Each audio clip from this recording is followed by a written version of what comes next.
Hare Krishna once again. చాలా సంతోషం అండి, అందరూ జాయిన్ అయ్యారు. ఆహ్, మీరు ఈ రెగ్యులర్ మీ వర్క్స్ నుంచి బ్రేక్ తీసుకొని భగవద్గీత నేర్చుకోవడానికి ఇంత ఇంట్రెస్ట్ చూపించినందుకు చాలా ఆనందంగా ఉంది మా అందరికీ కూడా. అండ్ ఈ కాలంలో ఈ మధ్య చాలా మందికి టైమే ఉండట్లేదని ఒక రీజన్ అన్నమాట అన్నిటికీ. మన ఆరోగ్యం బాగు చేసుకోవాలన్నా, ఆధ్యాత్మికంగా వెళ్ళాలన్నా టైం ఉండట్లేదని రీజన్ చెప్తారు చాలా మంది. అలాంటిది మీరు కొంచెం టైం చేసుకొని ఇలా వచ్చినందుకు చాలా సంతోషం. కరెక్ట్ గా మనం ఏదైనా పనికొచ్చి చేయాలంటే మనం టైం చేసుకోవాలి కదా. సో టైం అంత ఆటోమేటిక్ గా మనకి టైం దొరకదు, మనం చేసుకుంటేనే టైం వస్తుంది. సో అలా ఇంట్రెస్ట్ పెట్టి చేసుకున్నందుకు సంతోషం వన్స్ అగైన్. సో ఈ గీతా జ్ఞానం అనేది చాలా చాలా అత్యున్నతమైన జ్ఞానం అన్నమాట. ప్రభుజీ ఇంట్రొడక్షన్ క్లాస్ లో చెప్పినట్టు ఇది వేదాలలో సారం అన్నమాట. ఇది తెలుసుకుంటే మానవుడికి జన్మ ధన్యమే అన్నట్టు చాలా మంచి జరుగుతుంది గీతా జ్ఞానం తెలుసుకోవడం వల్ల. ఎందుకు అంత పవర్ఫుల్ అంటే, ఎందుకు అంత ఇంపార్టెన్స్ ఎందుకు దీనికి అంటే, డైరెక్ట్ గా భగవంతుడే మనకి చెప్పిన ఇన్స్ట్రక్షన్స్. మిగతావన్నీ వ్యాస భగవాన్లు వాళ్ళు రాసినవి. కానీ ఇది డైరెక్ట్ భగవంతుడే భక్తునికి ఇచ్చిన ఇన్స్ట్రక్షన్స్ అన్నమాట. సో సో ఎందుకే ఇది అంత ఇంపార్టెంట్. అండ్ ఇది సమస్త మానవాళికి కూడా ఏ కులం, కాస్ట్ అలాంటివి ఏమి పట్టించుకోకుండా అన్ని రకాల మతాల వాళ్ళు కూడా తెలుసుకోవాల్సిన జ్ఞానం అన్నమాట ఇది. అది యూనివర్సల్ గైడ్ బుక్ లాంటిది, ఎవరికైనా వర్తిస్తుంది. మనకి హ్యూమన్ లైఫ్ ఎలా జీవించాలో అనేది ఒక మాన్యువల్ లాంటిది అన్నమాట ఇది. ఎప్పుడైతే మనం ఒక వస్తువు కనుక్కున్నాం అనుకోండి, అదేంటో తెలియనప్పుడు దాని మాన్యువల్ చదివితేనే కదా మనకు క్లియర్ గా తెలుస్తుంది. సో దాని ఫుల్ బెనిఫిట్ మనం అన్ని ఫీచర్స్ యూజ్ చేసుకోవాలన్నా, దాన్ని ఫుల్ బెనిఫిట్ పొందాలన్నా మన మాన్యువల్ చదువుకోవాలి. అలాగే మన జీవితం మనకు అత్యంత విలువైన మానవ జీవితం దొరికినందుకు దీన్ని ఫుల్ బెనిఫిట్ యూజ్ చేసుకోవాలంటే మనం గీతా జ్ఞానం తప్పకుండా తీసుకోవాలి, ప్రతి మనిషి కూడా. చిన్న లేదు పెద్ద లేదు. చాలా మంది అపోహ పడతారు, భగవద్గీత అనేది ముసలి వయసు వచ్చాక తెలుసుకోవాల్సిన జ్ఞానము, రిటైర్మెంట్ అయ్యాక చదువుకోవాల్సిన జ్ఞానం అని. అలాంటిది అస్సలు కాదు. మనం లైఫ్ లాంగ్ ప్రతి మినిట్ కూడా ఎలా హ్యాపీగా ఉండొచ్చు, ఎలా ప్రాపర్ గా లీడ్ చేయొచ్చు అనేది ముందు ఎంత త్వరగా తెలుసుకుంటే అంత బాగా మనం యూజ్ చేసుకోవచ్చు అన్నమాట మన ఈ రేర్ హ్యూమన్ లైఫ్ ని. సో అదనమాట small introduction once again. And ఇప్పుడు మనము మంగళాచరణ ప్రేయర్ స్టార్ట్ చేసుకుని క్లాస్ లోకి వెళ్దాము. అందరూ కూడా నాతో పాటు చెప్పగలిగితే చెప్పండి. ఓం అజ్ఞానతిమిరాంధస్య జ్ఞానాంజనశలాకయా చక్షురున్మిలితం येन తస్మై శ్రీ గురవే నమః. నమో విష్ణుపాదాయ కృష్ణప్రేష్ఠాయ భూతలే శ్రీమతే భక్తివేదాంత స్వామినితి నామినే. నమస్తే సారస్వతీ దేవే గౌరవాణి ప్రచారిణే నిర్విశేష శూన్యవాది పాశ్చాత్య దేశతారిణి. జయ శ్రీ కృష్ణ చైతన్య ప్రభు నిత్యానంద శ్రీ అద్వైత గదాధర శ్రీవాసాది గౌర భక్త బృంద. హరే కృష్ణ కృష్ణ కృష్ణ హరే హరే, రామ హరే రామ రామ రామ హరే హరే. भगवान श्री कृष्ण परमात्मा की जय, गणराज भगवत गीता की जय, श्री श्री రాధా మాధవ్ కి జై. రాధా మాధవుల ఆశీస్సులతో మనం ప్రారంభం చేద్దాము. అండ్ పరమ పూజ్య శ్రీ ఏసీ భక్తివేదాంత స్వామి వారి ఆశీస్సులు కూడా తీసుకుంటాము. జై శ్రీల ప్రభుపాద్. అండ్ జై పతాక స్వామి గురు మహారాజ్ కి వందనాలు చేస్తూ వారి ప్రేరణతో మనం మొదలు పెడదాము. సారీ అండి, నా వాయిస్ కొంచెం బాగాలేదు, కైండ్లీ అడ్జస్ట్. అండ్ గీతా మహాత్మ్యం. సో మనం ఆల్రెడీ కొన్ని చూసాం మహాత్మ్యం శ్లోకాస్. సో ప్రతి క్లాస్ లో కూడా మళ్ళీ ఒకసారి గుర్తు తెచ్చుకుందాం, బికాస్ అంత ఇంపార్టెన్స్ దాని మనం ఎంత ఇంపార్టెంటో మళ్ళీ ఒకసారి గుర్తు తెచ్చుకుంటే మనం కొంచెం శ్రద్ధ ఎక్కువ పెట్టి వింటామని మళ్ళీ ఇది ఒక చిన్న స్లైడ్ పెట్టామన్నమాట. సో నేను శ్లోక చదువుతానండి, మీరు రిపీట్ చేయండి నాతో పాటు. గీతా శాస్త్రమిదం పుణ్యం గీతా శాస్త్రమిదం పుణ్యం యః పఠేత్ ప్రయతః పుమాన్ యః పఠేత్ ప్రయాతః పుమాన్ విష్ణోః పదమవాప్నోతి విష్ణుపాదమాప్నోతి భయశోకాదివర్జితః. భయశోకాదివర్జితః. ఓకే అండి. సో ఎవరైనా చదువుతారండి ట్రాన్స్లేషన్? సకల సద్గుణాలకు నిలయమైన ఈ భగవద్గీతను భక్తితో ధ్యానించిన వాడు భయం, విలాపము అనే ప్రపంచిక లక్షణాల నుండి విముక్తి పొంది వైకుంఠము వంటి పవిత్రమైన నివాసాన్ని పొందుతాడు. వెరీ నైస్, థ్యాంక్ యూ అండి. సో అగైన్ ప్రభుజీ చెప్పినట్టుగా ఇది సకల సద్గుణాలకు నిలయం అన్నమాట ఈ గీతా శాస్త్రం అనేది. సో దీన్ని చదవడం వల్ల భక్తి శ్రద్ధలతో చదువుకోవాలి. ధ్యానించిన వాళ్ళకి భయము, విలాపము అనే ప్రాపంచిక లక్షణాలు, సో భయాలు అనేవి చాలా మనకి యాంగ్జైటీ, ఏదైనా చూసి భయము అలాంటివన్నీ భయం కింద వస్తాయి. యాంగ్జైటీ కానీ, టెన్షన్స్ కానీ, స్ట్రెసెస్ అలాంటివన్నీ. అవన్నిటి లక్షణాల నుండి విముక్తి పొంది వైకుంఠం వంటి పవిత్రమైన నివాసాన్ని పొందుతాడు. వైకుంఠం అంటే ఏంటి? కుంఠం అంటే ప్రాబ్లమ్స్ అన్నమాట. వైకుంఠం అంటే ఎక్కడైతే ప్రాబ్లమ్స్ ఉండవో దాన్ని వైకుంఠం అంటారు. అలాంటి చోటని మనం చేరుకోగలం. మనం ఎక్కడికో వెళ్ళక్కర్లేదు. వైకుంఠం అంటే మనం మరణించిన తర్వాత వెళ్ళక్కర్లేదు. మన ఈ జన్మలోనే ఇక్కడ ఉంటూనే మనం వైకుంఠంగా ఉండొచ్చు, మార్చుకోవచ్చు మన జీవితాన్ని. అది ఎలాగా చెప్తుంది భగవద్గీత. సో మనం చాలా శ్రద్ధలతో, అత్యంత భక్తి శ్రద్ధలతో చదువుకుందాము. అండ్ ఫస్ట్ భగవద్గీత ఫస్ట్ అధ్యాయం పేరు కురుక్షేత్ర రణరంగమున సైనిక పరిశీలనము, అబ్జర్వేషన్ ఆఫ్ ద ఆర్మీస్ అన్నమాట. సో దీనికి కొంచెం ప్రిఫేస్, మీకు ఆల్రెడీ భగవద్గీత గురించి ఎప్పుడు జరిగిందో తెలిసి ఉంటుంది. కొంచెం చిన్నగా ఒక స్మాల్ ప్రిఫేస్ ఇస్తాను. సో పాండవులు, కౌరవులు, వాళ్ళు పాండురాజు పుత్రులు పాండవులు అండ్ ధృతరాష్ట్రుని పుత్రులు 100 మంది కౌరవులు.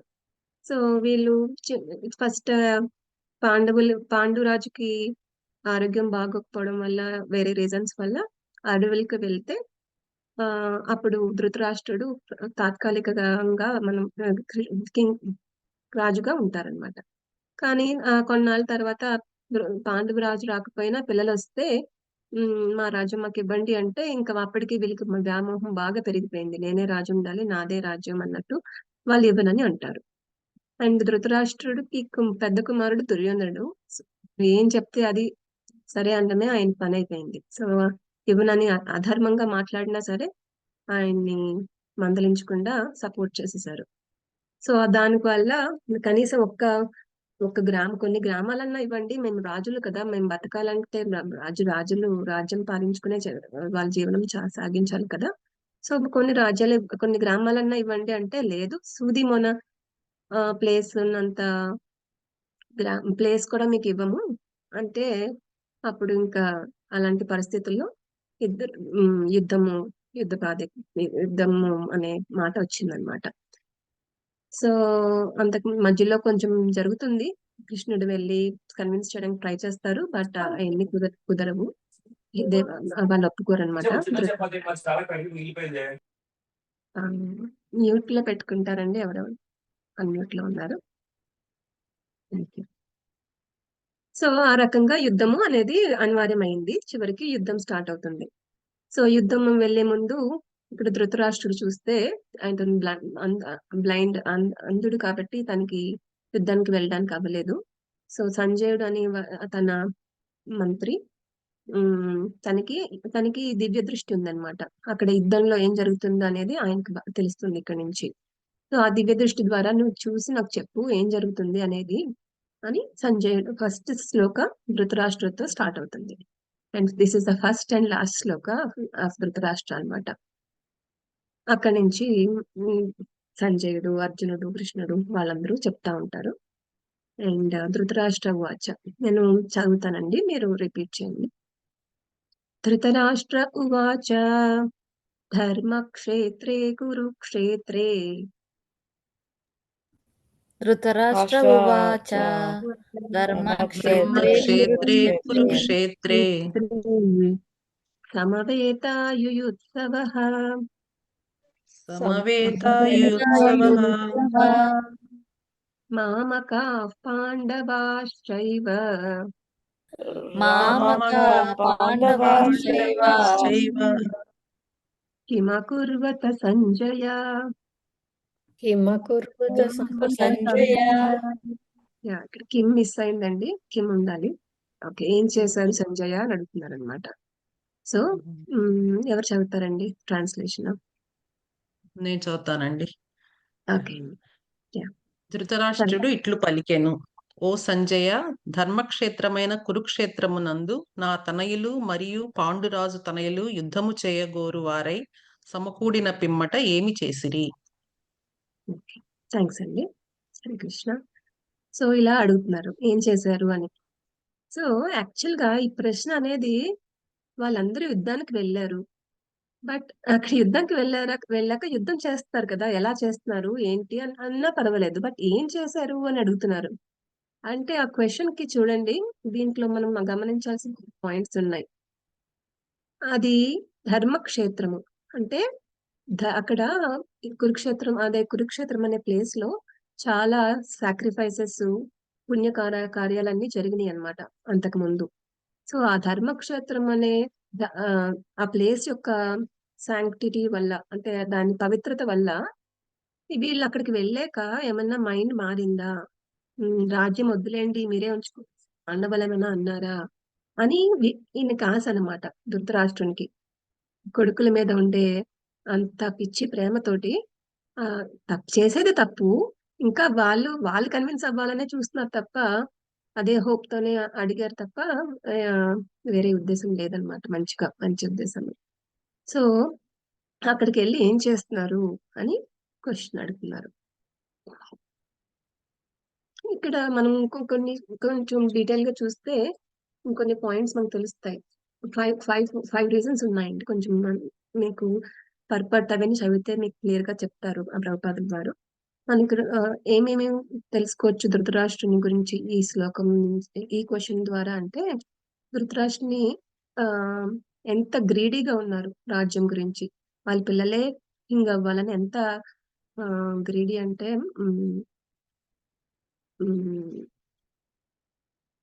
నాకే కావాలి అన్నట్టు అనమాట. గ్రీడీనెస్, దురాశ. యా, దురాశగా ఉన్నారు అనేది అర్థమవుతుంది. అండ్ ఫియర్ఫుల్, ఇంకోటి ఏంటి ఫియర్ఫుల్ అంటే ఇప్పుడు ఎందుకు అక్కడ ధర్మక్షేత్రం కదా, వీళ్ళది అధర్మం అని తెలుసు కదా, కాబట్టి తెలుసు తప్పు చేస్తున్నారని ఎప్పుడు విదురుడు చెప్తూ ఉంటారు, కానీ అయినా he cannot talk back to వాళ్ళ కొడుకుతోటి చెప్పలేక సరే అంటున్నారు. సో అధర్మం చేస్తున్నారని తెలుసు కాబట్టి, ధర్మం ఎప్పుడు గెలుస్తుంది కాబట్టి ఈయనకి ఆ భయం కూడా ఉంది, ఫియర్ఫుల్నెస్ కూడా తెలుస్తుంది మనకి.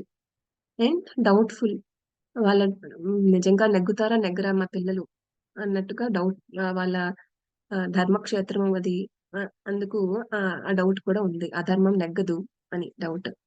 అండ్ ఒకవేళ పాండవులైనా మార్చుకున్నారా, మనసు మార్చుకున్నారా అనే ఆశాజనకంగా కూడా ఉన్నారు.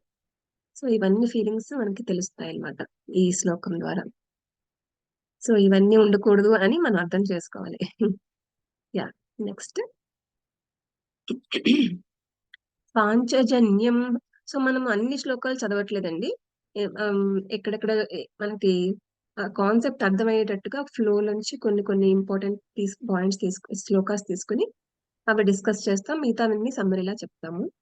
ఈ షార్ట్ 1 day క్లాసెస్ లో ఎక్కువ కవర్ చేయలేం కాబట్టి.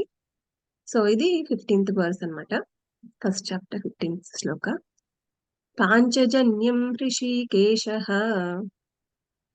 పాంచజన్యం హృషీకేశః దేవదత్తం ధనంజయః దేవదత్తం ధనంజయః పౌండ్రం దధ్మౌ మహాశంఖం పౌండ్రం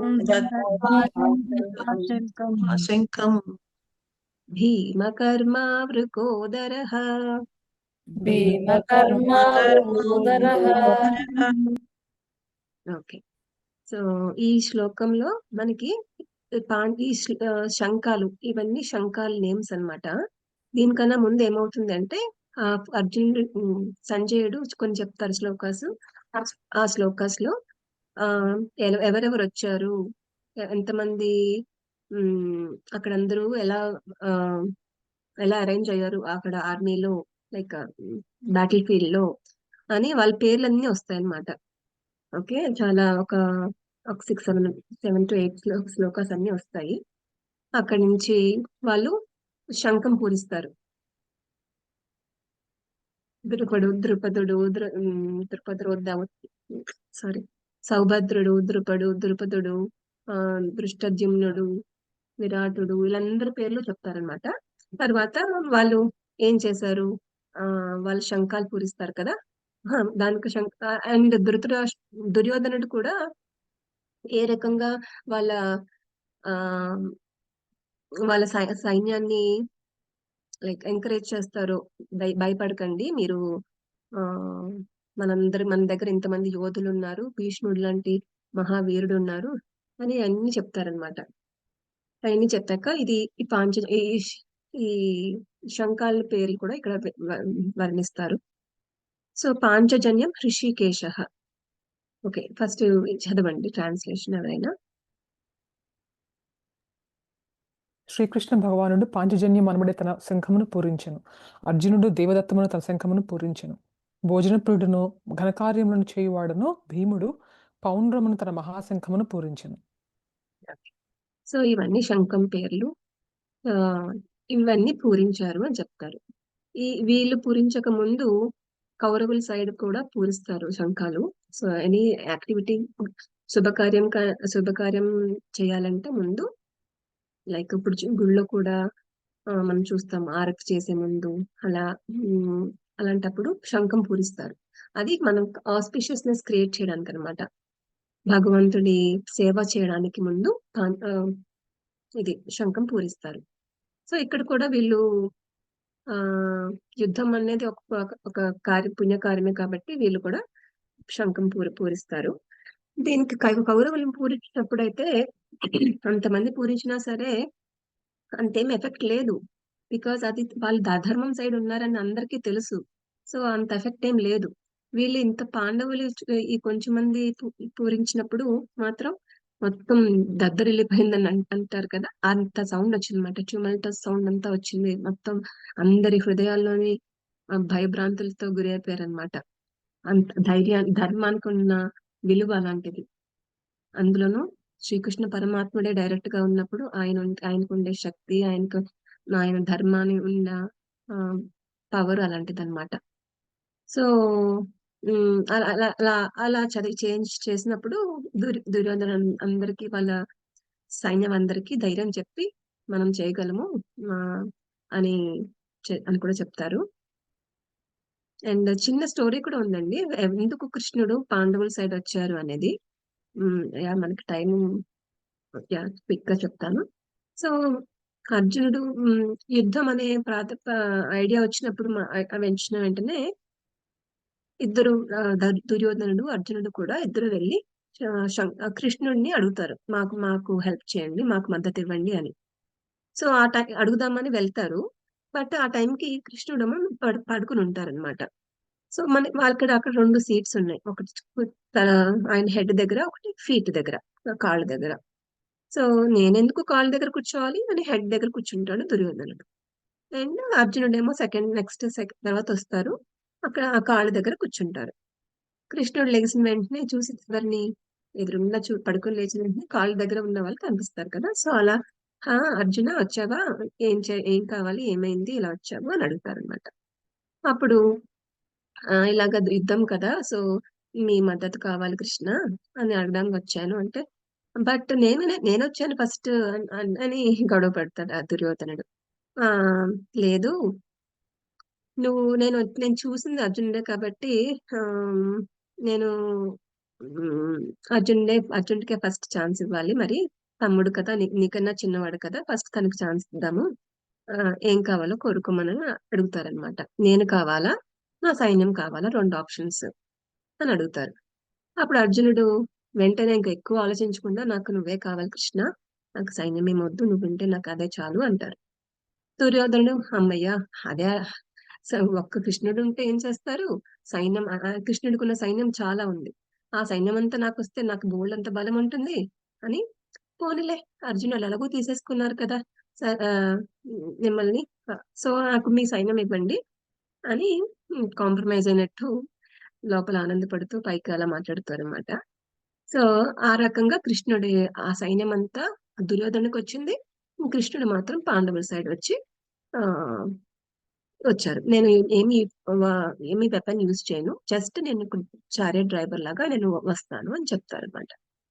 సో కృష్ణుడు ఉంటే చాలు, అది అక్కడ విజయమే. కాబట్టి ఈ కృష్ణుడికి చాలా పేర్లు కదా, దాంట్లో మధుసూదన, మాధవ, అవన్నీ పేర్లలో ఒక పేరు మాధవ అంటే ఎవరి 1000 మంది లెక్క, సహస్ర మంది లక్ష్మీదేవులు చేత పూజించేవారు అనమాట, పూజింపబడేవారు. సో లక్ష్మీ ఎక్కడ ఉంటే విజయం అక్కడే కదా ఉంటుంది, అందుకు కృష్ణుడు ఉంటే చాలా అన్నట్టుగా అర్జునుడు కోరుకుంటారు. అది చిన్న బ్యాక్గ్రౌండ్ స్టోరీ అన్నమాట. అండ్ సో అంతమంది సైన్యం ఉన్నా, అంతమంది వీరులున్నా, అటువైపు సైడ్ వాళ్ళ కౌరవుల సైడ్ అందరూ కొంచెం భయంగా ఉన్నారు, ఏమవుతుందో అన్నట్టు. నెక్స్ట్ ఇది ఈ చాప్టర్ అంతా సెటప్, ఆ స్టోరీ సెటప్ లాగా ఉంటుంది అనమాట అండి. థీమ్ సెటప్ స్టోరీ లాంటిది. నెక్స్ట్ ఈ చాప్టర్ లో కృష్ణుడు ఏమి శ్లోకాలు చెప్పరు, నెక్స్ట్ చాప్టర్ నుంచి ఉంటాయి. ఓకే, ఇప్పుడు అర్జునుడు ఏమంటున్నారు, అక్కడి వరకు వెళ్ళాక అర్జునుడు ఏమంటున్నారు, శంఖాలు పూరించాక అర్జునుడు ఇలా మాట్లాడతారు. అర్జున ఉవాచ అర్జున ఉవాచ సేనయోరుభయోర్मध्ये సేనయోరుభయోర్मध्ये రథం స్థాపయమేచ్యుత రథం స్థాపయమేచ్యుత స్థాపయమేచ్యుత యావదేతాన్నిరీక్ష్యేహం యావదేతాన్ నిరీక్షేహం యోద్ధుకామానవస్థితాన్ యోద్ధుకామానవస్థితాన్ కైర్మయా సహ యోద్ధవ్యం మయా సహ యోద్ధవ్యం అస్మిన్ రణసముద్యమే. అస్మిన్ రణసముద్యమే. ట్రాన్స్లేషన్ ఎవరైనా చదవండి. అర్జునుడు ఇలా పలికెను, ఓ అచ్యుత, దయచేసి నా రథమును 2 సైన్యాల మధ్యలో నిలుపుము, తద్వారా యుద్ధము చేయగోరి ఇచ్చట ఉపస్థితులైన వారిని మరియు ఈ మహా సంగ్రామమున నేను ఎవరితో యుద్ధము చేయవలసి ఉన్నదో వారిని గాంచగలుగుదును. థ్యాంక్స్ అండి. సో ఇలాగా నాకు ఇప్పుడు ఈ రథాన్ని తీసుకెళ్లి అర్జునుడు అడుగుతున్నట్టు, రథాన్ని తీసుకెళ్లి ఆ 2 ఆర్మీస్ మధ్యలో నిలబెట్టండి, నేను ఇద్దరిని చూడాలనుకుంటున్నాను, అక్కడ ఎలా ఉన్నారు, ఎవరెవరు ఉన్నారో చూడాలనుకుంటున్నాను, అక్కడ తీసుకువెళ్ళండి అని కృష్ణుడిని అడుగుతారనమాట.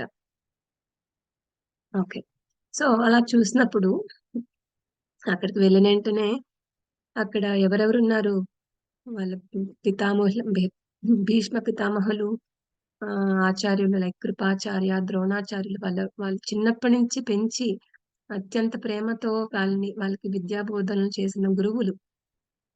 ఎందుకు అంత ఇష్టము వీళ్ళంటే, బికాస్ వీళ్ళ బుద్ధిగా ఉంటారు, పద్ధతిగా ప్రవర్తిస్తారు, ధర్మాన్ని ఆచరిస్తారు. కాబట్టి టీచర్స్ కూడా, ఆ గురువులు కూడా వీళ్ళంటే అంత ఆప్యాయత అనమాట. సో చిన్నప్పటి నుంచి వాళ్ళు అంత ప్రేమతో పెంచిన గురువులు, వాళ్ళ దగ్గర తాతగారు అయిన భీష్మ పితామహులు, వాళ్ళందరినీ చూసి, ఇంకా కుటుంబ సభ్యులు మిగతా వాళ్ళందరినీ చూసి, చేయడానికి యుద్ధం చేసి నేనేం చేయగలను, వీళ్ళతో నేను ఫైట్ చేయాలా, వాళ్ళని చంపాలా నేను అన్న సిచ్యువేషన్ వస్తుంది. తర్వాత ఇంకా అలా చూస్తూ చూస్తూ ఇంకా మైండ్‌లో ఎక్కడ లేని స్ట్రెస్ వచ్చేస్తుందన్నమాట. ఇప్పుడు ఆహ్, నా నా అతని డ్యూటీ కాబట్టి తనొచ్చారు కదా అక్కడికి. లైక్ డ్యూటీ అంటే అప్పుడు రణరంగంకొచ్చాక తన డ్యూటీ ఏంటి? ఫైట్ చేయాలి కదా! కానీ అలాంటప్పుడు నేను చేయలేకపోతున్నారు. ఆ థాట్స్ అన్నీ వచ్చేస్తున్నాయన్నమాట. నేనిప్పుడు వీళ్ళందరిని చంపితే నీకెంత పాపం వస్తుంది. ఫస్ట్ ఆఫ్ ఆల్ వాళ్ళు నాకన్నా పెద్దవారు. గురువులు. అలాంటి వాళ్ళని చంపితే ఎంత పాపం వస్తుంది. నెక్స్ట్ కొన్ని రీజన్స్ చెప్తారు. ఇక్కడ ఉన్నట్టుంది. ఓకే. కారణాలు ఇక్కడున్నాయి. So, okay. ఇవి లక్షణాలు. అర్జునుడి లక్షణాలు ఫస్ట్ ఇవి. ఇవన్నీ శరీరంలో ఇన్ని రకమైన హ్మ్. లక్షణాలన్నీ కనిపిస్తూ ఉంటాయన్నమాట. అవయవాలన్నీ కంపిస్తున్నాయి. నోరు ఎండిపోతున్నది. రియల్లీ ఇది యాజ్ ఇట్ ఈజ్ ఇలా చెప్పారు వర్డ్స్‌లో. దేహమంతా కంపించుచున్నది. మగుచున్నది. గాంధీవ ధనుస్సు నా చేతి నుండి జారిపోతున్నది. నా చర్మము ఎండిపోతున్నది. ఏమాత్రము నిలబడలేకపోతున్నాను. నన్ను నేను మరచిపోతున్నాను. నా మనస్సు చలించుచున్నది. కేవలం విపరీతములనే నేను గాంచుచున్నాను. సో, ఇన్ని రకరకాల ఎక్స్‌ప్రెషన్స్, ఇన్ని ఫీలింగ్స్ మైండ్‌లోకొచ్చి చివరికి గాండీవం స్రంసతే హస్తాత్ త్వక్చైవ పరిదహ్యతే అని గాండీవాన్ని కిందకి పడేస్తారు. అసలా ఎంత ఎంతంటే వీరుడంటే వాళ్ళందరిని చూసి భయపడి కాదు ఇలాంటి ఫీలింగ్స్ వచ్చేది. కానీ దయతో, వాళ్ళ మీద ప్రేమతో అండ్ గౌరవంతో ఇలాంటి ఫీలింగ్స్ వస్తున్నాయి. అసల ఎలాంటి వీరుడంటే అర్జునుడు ఎన్ని చాలా యుద్ధాలన్నీ ఒక్కరే అయ్యుండి కూడా గెలిచిన యుద్ధాలు చాలా ఉన్నాయి. అండ్ ఒక స్టోరీ ఉంటుంది. ఏంటంటే తను ఎప్పుడూ ప్రాక్టీస్ చేస్తూ ఉంటారన్నమాట. ధనుర్విద్య అనేది. అండ్ తనకి చాలా ఇష్టము చిన్నప్పటి నుంచి. అండ్ ఒకరోజైతే భోంచేసినప్పుడు రాత్రప్పుడు భోంచేసేటప్పుడు కరెంట్ పోతుందంట. ఐ మీన్ లైక్ దీపం మారిపోతుంది. సో, అప్పుడు అయినా సరే భోజనం కరెక్ట్‌గానే నోట్లో పెట్టుకొని తింటున్నారు. అదేంటి చీకట్లో కూడా నా ఫుడ్ నేను కరెక్ట్‌గానే తింటున్నాను కదా! నా నోట్లో పెట్టుకుంటున్నాను కదా! పెట్టుకోగలుగుతున్నాను. సో, నేను చీకట్లో కూడా ప్రాక్టీస్ చేయొచ్చు రాత్రికి కూడా అని రాత్రులు కూడా ప్రాక్టీస్ చేసేవారు. అంత ఇష్టము అండ్ అంత యోధుడు కూడా. చాలా ఎంత దూరమైన ఆఫ్‌కోర్స్ మనకు తెలుసు కదా! హ్మ్. ద్రౌపదిని పెళ్లి చేసుకున్నప్పుడు నీళ్ళల్లో షాడోని చూసి పైనున్న తిరుగుతున్న వీల్ మీద ఉన్న ఫిష్‌ని కొట్టాలి. సో, ఆళ్ళు కూడా అది కూడా చేస్తారు. సో, చాలా గొప్ప వీరుడనమాట. సో, ఈయనకి డౌట్ లేదు. గెలుస్తానని యుద్ధం చేస్తే. కానీ భయపడి కాదు, వాళ్ళందరిని చూసి భయపడి కాదు. కానీ వాళ్ళ మీద జాలితో వాళ్ళందరూ చనిపోతే నేను ఏం చేయను? వాళ్ళందరూ చచ్చిపోతే నేనెలాగా ఆనందపడగలను? అనే కరుణతో ఆ! ఇక్కడ కూడా చూస్తాం. ఈ కారణాలు చూడండి. స్నేహితులు, మరియు బంధువుల పట్ల కరుణ. అండ్ స్వజనమును చంపుట ద్వారా విజయాన్ని గాని, రాజ్యం గాని, సుఖమును గాని ఆశించకపోవడం. ఇప్పుడు మనము ఏదైనా కొత్త కారు కొనుక్కున్నామనుకోండి, లేకపోతే మనం జ్యువెలరీ అయినా కొనుక్కున్నామనుకోండి, అది బ్యాంక్‌లో ఉంచుకుంటే లాభం సంతోషిస్తామా? వేసుకొని కొంచెం పార్టీలకి అక్కడికి వెళ్తే ఆనందిస్తామా? చూపించుకుంటేనే కదా వాళ్ళకి ఆనందంగా ఉండేది. ఇప్పుడు మీరు ఇంత కష్టపడి రాజ్యాన్ని సంపాదించి ఎవ్వరు లేకపోతే ఎవరితో స్పెండ్ చేస్తారు? ఎలా హ్యాపీగా ఉండగలరు? అదనమాట. అదొక కారణం. అండ్ పాపమొస్తుందని ఒక భయము. అండ్ కులక్షయము. చూడండి రాజు లక్షణాలు ఎంత డీప్‌గా ఉన్నాయో అర్జున్‌లో. ఆ టైంలో అంత స్ట్రెస్‌ఫుల్ సిట్యుయేషన్‌లో కూడా తన ధర్మం మర్చిపోకుండా కులక్షయం అవుతుందని ధర్మంగా ఆలోచిస్తున్నారు. అంటే ఏంటి ఇప్పుడు అక్కడికందరూ వాళ్ళ వైఫ్స్‌ని ఇంట్లో ఉంచి సోల్జర్స్ అందరూ వస్తారు కదా! వాళ్ళందరూ చనిపోతే మరి వాళ్ళ వైఫ్స్ అందరూ విడోస్ అయిపోతారే! అప్పుడు వాళ్ళు హ్మ్, లైక్ బ్యాడ్ హాబిట్స్ అన్నీ వస్తాయి. వాళ్ళకి రక్షణ ఉండదు. కులం కుల లైక్ సంకరం జరుగుతుంది అని అంతలా ఆలోచిస్తున్నారు దీన్ని. ఇలాగా. సో, అంత కేరింగ్‌గా ఉండాలి కింగ్స్ అనే వాళ్ళని కూడా మనం ఇక్కడ నేర్చుకోవాలి. అండ్ హృదయ దౌర్బల్యం వలన హితాహితము తెలియకుండుట. ఏది కరెక్టో ఏది కాదో నాకు తెలియట్లేదు, నా హృదయం దౌర్బల్యంగా అయిపోయింది, నేను ఇప్పుడు ఏం చేయలేకపోతున్నాను కృష్ణ అని. నెక్స్ట్ ఇది 2.6 లో వస్తుంది. బట్ ఇవన్నీ కారణాలన్నమాట అర్జునుడు యుద్ధం చేయలేకపోవడానికి. ఇన్ని కారణాలు మనకి, అసలు ఆ దుర్యోధనునికి ఒక్క కారణమన్నా ఉందా? నేను కింగ్ అవ్వాలనే కారణం మాత్రం ఉంది, ఇంక వేరే ఏది ఆలోచించట్లేదు. ఎంతమంది చనిపోతారు, వాళ్ళకు నేను చేసేది కరెక్టా కాదా, ఫస్ట్ ఆఫ్ ఆల్ ఇవ్వకపోవడమే తప్పు, కానీ ఇవ్వనని ఫైటింగ్ కూడా చేస్తున్నాడు. ఎంత అంత ఘోరాతి ఘోరం అది. సో భగవద్గీత అనేది మనకి ఇలాంటివన్నీ నేర్పిస్తుంది. జస్ట్ యుద్ధంలో చేసే మనుషులకే కాదు, అది మన ధర్మాన్ని ఎలా నిర్వర్తించాలి, ఎలా మన ఇప్పుడు ఇప్పుడు దుర్యోధన చూడండి, యుద్ధం వరకు వెళ్ళాల్సిన పని లేకుండా ఒక చిన్న గ్రామాలు, కొన్ని 4-5 గ్రామాలు ఇచ్చేస్తే వీళ్ళు ఊరుకుంటారు కదా. అలా కాకుండా యుద్ధం వరకు వెళ్ళిపోతారు. అంటే వాళ్ళ క్రోధానికి లిమిట్ లేదు. అంత లిమిట్లెస్ గా ప్రవర్తించడం కూడా ఉండాలి, అలాగా ఎలా ఉండాలి అనేది మనకి భగవద్గీత చెప్తుంది. అప్పుడు ఉమ్, ఆ, అలాంటి రావణాసుడు ఉన్నాడు అనుకోండి, తను చాలా మంచి భక్తుడే, శివభక్తుడు, అన్ని బానే ఉన్నాయి, కానీ తన క్రోధానికి లిమిట్ లేదు. అలాగే హిరణ్యకశిపుడు ఉమ్, చాలా ఇలా క్రోధానికి, వాళ్ళ ఉన్న ఫీలింగ్స్ కి లిమిట్ లేకుండా ఇష్టం వచ్చిన వాళ్ళ ఆ టైంకి హద్దు దాటి మరి ప్రవర్తించేస్తారు. చిన్న దానికి పెద్ద పెద్ద గొడవ చేస్తారు. అలాంటి మనం కూడా చూస్తూ ఉంటాం మన డైలీ లైఫ్ లో. చిన్న విషయం అయినా రియాక్షన్ పెద్దగా వచ్చేస్తుంది ఒక్కొక్కసారి. అలాంటివన్నీ కంట్రోల్ అవుతాయి అన్నమాట, మనకి ఏది ఎలా ప్రవర్తించాలో తెలుసుకుంటే. సో అలా అవి అండి ఈరోజు పాయింట్స్. ఇంకా సో ఈ చాప్టర్ అంతా అలాగే ఉమ్, ఇంకా కొన్ని డీటెయిల్ గా మనం అర్జునుడు ఫీలింగ్స్ తెలుస్తుంది మనం చదువుకుంటే. ఆ ఇప్పుడు మీకు ఏమైనా క్వశ్చన్స్ అన్నా ఉంటే అడగచ్చు. హరే కృష్ణ.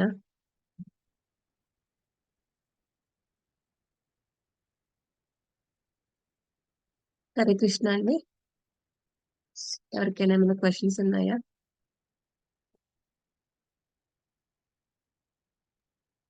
ఏం లేవండి, మీరు బాగా ఎక్స్ప్లెయిన్ చేస్తున్నారు డీటెయిల్డ్ గా. థ్యాంక్స్ అండి. ఒక పాయింట్ అండి, ఇక్కడ కృష్ణుడు ఇప్పుడు ఇలా అని చెప్తారు కదా. సో అప్పుడు కృష్ణుడు ఏం చెప్తారంటే, మనకి నెక్స్ట్ చాప్టర్ లో వస్తుంది. ఈ చాప్టర్ అంతా అర్జునుడి యొక్క అర్జునుడి యొక్క ఫీలింగ్స్, ఆ బ్యాటిల్, ఆర్మీ యొక్క సెటప్ ఎలా ఉంది, అవంతా ఇక్కడ చెప్పుకున్నాము. సో ఇక్కడ ఆతతాయిలు అని ఉంటారన్నమాట. 6 రకాల ఆతతాయిలు ఉంటారు. వాళ్ళని చంపినా మనకు తప్పు లేదు అని అని కూడా వస్తుంది ఈ చాప్టర్ లో.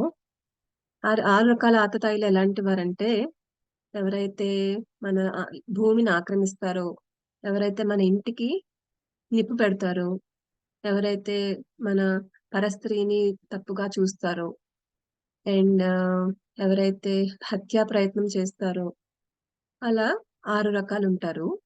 సో వీళ్ళు ఏ ఒక్క పని తప్పు చేసినా వాళ్ళని చంపి అంత అధికారం ఉంటుంది ఎవరికైనా. కానీ వీళ్ళు ఏం చేశారు, దుర్యోధనులు వాళ్ళు అన్ని రకాలు చేశారు, అన్ని అగ్రెసివ్ యాక్టివిటీస్ చేశారు. ఇల్లుకి లాక్యాగృహంలో ఉన్నప్పుడు ఇల్లుకి నిప్పు పెట్టారు, ద్రౌపదిని ఎలా వస్త్రాపహరణం చేశారు, భీముడికి విషమిచ్చి చంపబోయారు, వాళ్ళ భూమిని, వాళ్ళ రాజ్యాన్ని ఆక్రమించేసుకున్నారు. అలా ఇన్ని రకాలుగా చేయాలో అన్ని రకాలుగా తప్పు చేశారు. సో వాళ్ళని చంపడం తప్పు కాదు అని కృష్ణుడు చెప్తారు నెక్స్ట్ చాప్టర్ లో. ఆ ఇంకా అదేనండి, ఇంకా పాయింట్ ఒకటి చెప్దామని చెప్తున్నాను. ఇంకా ఎవరికైనా ఏమైనా క్వశ్చన్స్ ఉంటే అడగచ్చండి.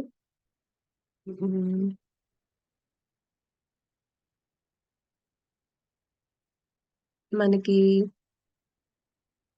భగవద్గీత అది నిజంగా మనం చాలా అదృష్టంగానే భావించాలి. మనకి జ్ఞానం దొరకడము, మనకి ఈ పరంపర ద్వారా మనం తెలుసుకోవడము. అండ్ ఇప్పుడు మీరందరూ టైం తీసుకుని ఇలా స్పెండ్ చేయడం, జాయిన్ అవ్వడం క్లాస్‌కి, ఇంత శ్రద్ధగా వినడము, అవన్నీ మన అదృష్టమే భావించాలి. నిజంగా తప్పకుండా చాలా మార్పనేది ఉంటుంది భగవద్గీత ఫుల్‌గా చదివితే. దీంట్లో కృష్ణుడు చాలా రకమైన యోగాలుంటాయి. కర్మ యోగము, జ్ఞాన యోగము, ఆహ్, ధ్యాన యోగము, అష్టాంగ యోగం, రకరకాల యోగాస్ ఉంటాయి. సో, ఏది ఎలాంటిది ఒక్కొక్కళ్ళు ఒక్కొక్క మనిషికి ఒక్కొక్క టేస్ట్ ఉంటుంది కదా! అలాగా కొంతమందికి అష్టాంగ యోగులుంటారు. వాళ్ళకి అదే కరెక్ట్ అని వాళ్ళు భావిస్తారు. అలా రకరకాల పర్సన్స్ ఉంటారు. అన్ని రకాల పర్సన్స్‌కి కూడా ఇది చాలా ఈ బెనిఫిట్‌గా ఉంటుంది. వాళ్ళకి వ ఏ టే ఎవరికి నచ్చిన పాయింట్ వాళ్ళు తీసుకోవచ్చనమాట. అండ్ ఆల్సో అన్నిటికన్నా ఇప్పుడు ఈ భగవద్గీత అనేది ఎలా కేటగరైజ్ చేశారంటే 3 పార్ట్స్ కిందనమాట. ఇప్పుడు ఒక జ్యువెల్ బాక్స్ ఉందనుకోండి. అది top cover first 6 chapters. Bottom base of the box last 6 chapters. First 6 chapters ని కర్మయోగం అంటారు. అంటే బ్రాడ్ గా కేటగరైజ్ చేస్తే. అండ్ లాస్ట్ 6 చాప్టర్స్ జ్ఞాన యోగం. అండ్ మధ్యలో 6 chapters which is a jewel లాంటిది భక్తి యోగం అనమాట. ఆ 6 చాప్టర్స్ ని భక్తి యోగం అన్న కింద కేటగరైజ్ చేశారు. సో అలాంటి అంత ముఖ్యమైనది కాబట్టి అది మధ్యలో పెట్టి మనకి ఇలా ఆర్గనైజ్ గా చెప్పారనమాట భగవంతుడు. అండ్ రకరకాల యోగా లాడర్స్ గురించి తెలుసుకుంటాం నెక్స్ట్ చాప్టర్ లో. ఏది ఎలా చేయడం వల్ల మనం పూర్తిగా బెనిఫిట్ పొందొచ్చు దీని నుంచి అని కూడా తెలుసుకుంటాము. అవన్నీ నెక్స్ట్ చాప్టర్ లో వస్తాయండి. ఇంకా ఇంకేం లేవండి. మీకు ఏమైనా క్వశ్చన్స్ ఉంటే చెప్పచ్చు, అడగండి.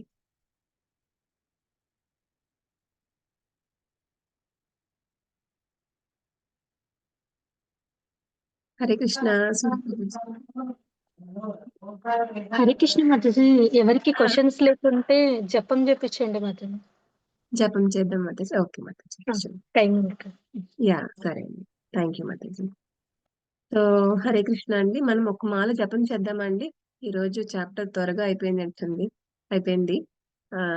సో ఒక మాల జపం చేద్దామా? చాలా మంచిది. ఈ రోజు కార్తీక మాసము సోమవారం. మీకు మీ జపమాల ఉంటే తెచ్చుకుని ఒక మాల జపం చేద్దామండి అందరం కలిసి.